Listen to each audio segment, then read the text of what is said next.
back to what you were doing in Allen, Texas to begin with. Well, we went to go visit my daughter. We just wanted a night out of Shreveport to get some rest, so we went to Rockwall to visit my daughter, and do some shopping, eating, and decided that we'd go back by Allen Outlet, like we usually do when we go to Rockwall, and we went in a few stores. The last store we went in was the H&M, and we were shopping around in there. And so I told my husband, I said, well, we'll just wait outside until our daughter and granddaughter got through, trying on some things and shopping. So we were just waiting outside. I was up against like a brick partition that my back was up against, and I was leaning on it, and my husband was looking toward the street. When soon as we got outside of the store, the guy pulled up. My husband saw him pull up and got out of the car, but he had this black armor on, or some kind of color, dark color armor on, that he thought he might have been a police officer or something like that. But then he got out with a gun pointed straight up in the air, and he fired a shot. And we didn't think, what is that? And so then after a while he started, pow, pow, pow. Then we started, and everybody started running. People were running across the street. We were running the opposite direction trying to get to the restroom because we were familiar with the outlet, so we knew the restroom was close by. My daughter and granddaughter were still left inside of the store, in the dressing room trying on when they heard the shots. And so we attended to run. And then once we run, I didn't get very far before I fell. I felt like something pushed me to the ground. And my husband went on a little past me, and he, in turn, hid behind a SUV. And while he was peeping out behind, I was still laying there on the ground because I wanted to make like I was dead or shot. And I think the guy thought I was shot. So he turned after he saw my husband.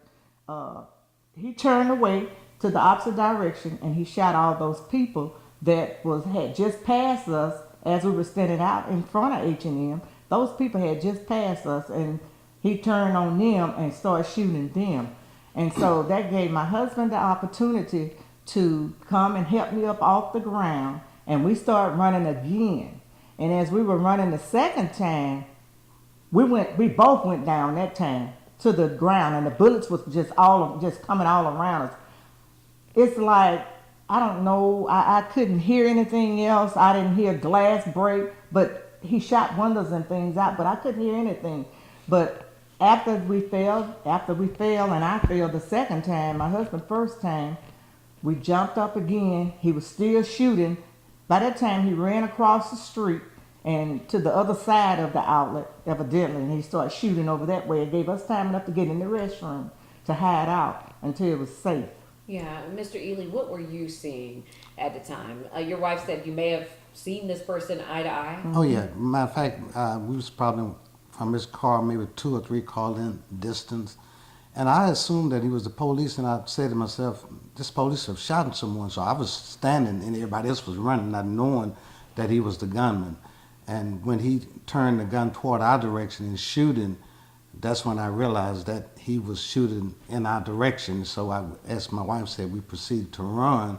She fell and I ran a little further. And when I got behind the vehicle, I noticed that she was not with me. So I went back to get her in the middle, and she was the only one there, and she was playing like she was dead. So I came and helped her off of the ground, and we ran. And when I was coming back to him, he was actually still shooting in our direction. And I was kind of like zigzagging, kind of coming back toward her. And I recall in my mind seeing him while he turned and started shooting other people, which allowed me enough of time to pick her off the ground and run to the restroom. Wow, what are you thinking in all of this? I'm just grateful and appreciative to the God that He spared our lives, and I know it had to been the act of God, because a bullet of that sort should have hit one of us. But I'm very hurtful and sorry for the family that were lost and had tragedies, and even the victims, as well as even the shooter family as well. So we are as a church family, are continuous praying for those individuals. Yeah, so when did you guys let the church or people know back here that, hey, we were there? I mean, or did people start calling? Did people know you were there? Well, actually, when we were hiding out in the restroom, my husband, we have a how we connect with the church during the pandemic. It's called Band, and we sent out birthdays or tragic death, you know, that type of thing. So my husband went on Band, and he said active shooter. That was all he was able to put on Band.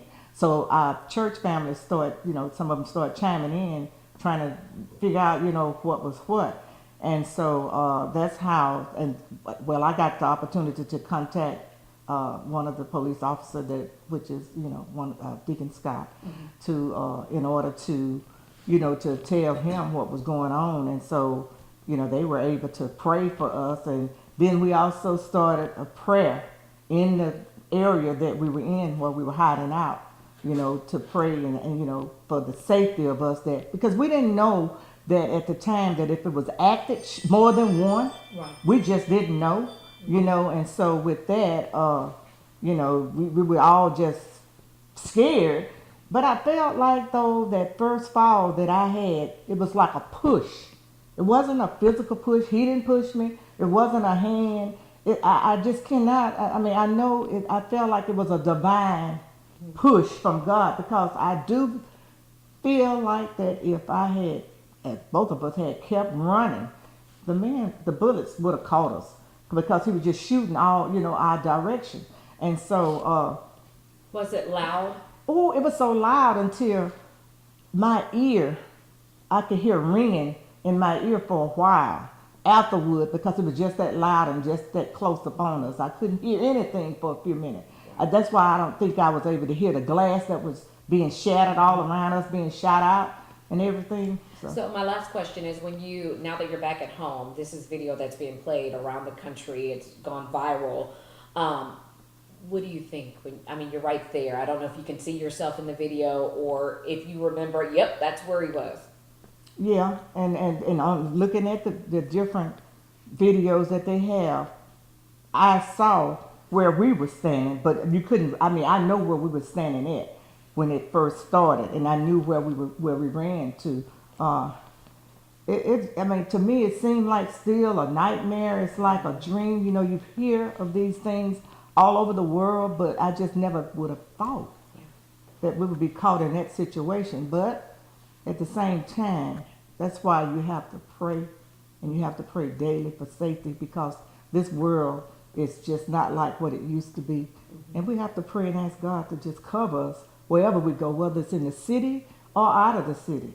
And if we do that, you know, when situations like this come, God is a protector.